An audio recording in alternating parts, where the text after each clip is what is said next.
नमस्कार हजुरहरूलाई। आज हामी पाउरोटी कसरी बनाउने भन्ने भिडियो प्रस्तुत गर्दैछौँ।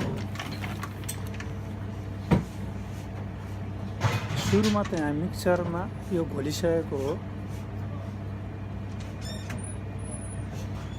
यो जुन घोलिन्छ यसमा चिनी, पिठो, नुन, अन्डा, दुध, पानी सबै मिलाएर हालेको हुन्छ।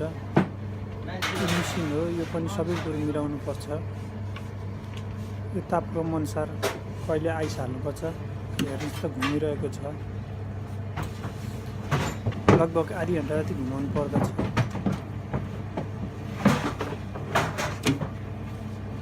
यो लगभग रेडी भइसकेपछि यसलाई फेरि फुल्याउनु पर्छ।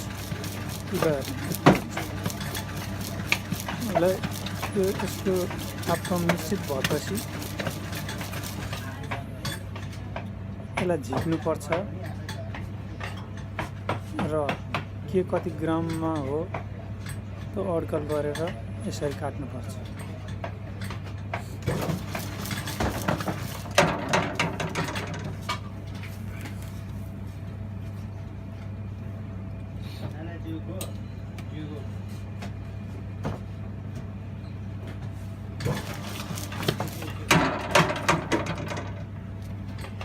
यो हल्का फुलिएपछि यसलाई यसरी काट्नुपर्छ।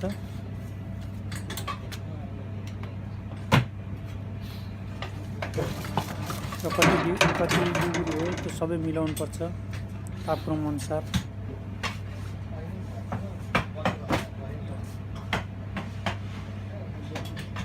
हेर्नुहोस् भिडियोमा सबै तताउने भाँडोहरू ओन्दो मिलाउनु पर्छ। तताउँदा बढी पनि हुनुहुन्न, घटी पनि हुनुहुन्न।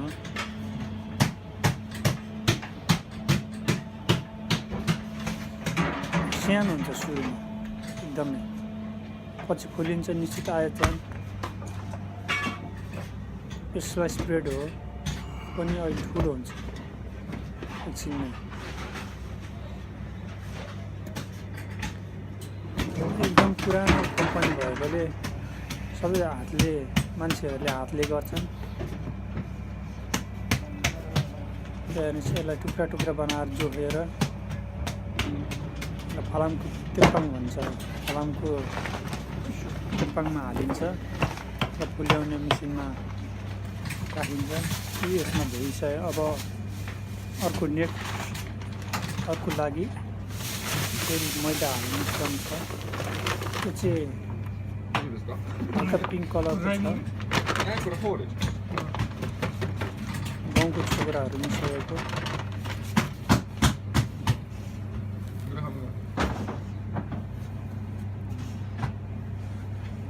मैदा र गाउँको छोकरा मिसायो।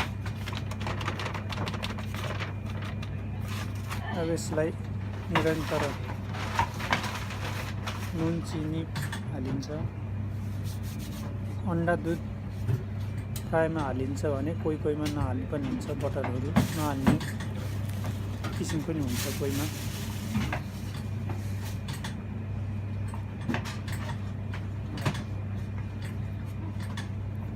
थोरै मिस्टेक भयो कि सबै फ्याल्नुपर्छ।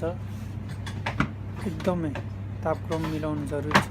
गर्मीमा बढी मात्रामा आइस हाल्नुपर्छ। जाडोमा हल्का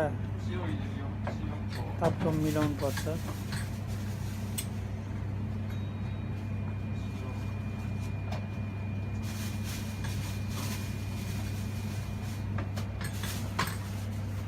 यो लगभग 80 ग्रामको हो। यो तेपाङमा हालिसकेको छ। यसलाई फुल्याउन हालिन्छ। पछि मिसिनमा सबै हालिन्छ एउटै घोलमा।